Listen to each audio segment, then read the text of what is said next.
Hi everyone, it's me, Mrs. Groner, and today we have a new letter sound. This is the letter Z. Letter Z says Z. Notice how when I make that sound, my mouth is open, but my teeth are closed.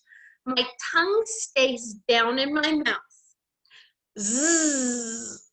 I can feel the sound of this letter vibrating on my teeth and tongue when I make it. Zzz, just like that.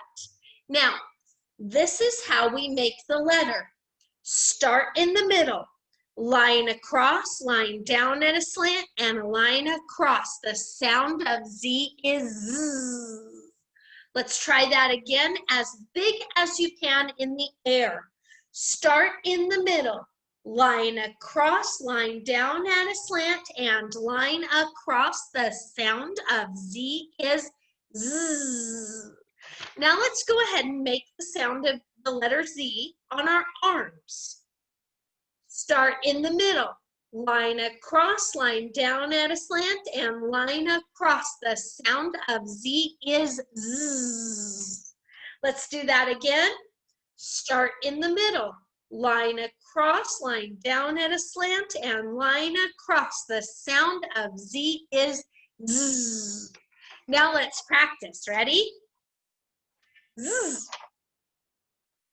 Z. Z. Z.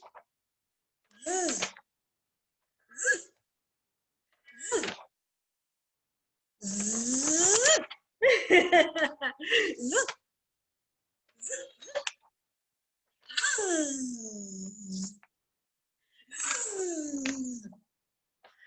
Z. Thanks for practicing with me today. Remember, the more you practice your letter sounds, the better reader you become. I hope to see you again soon.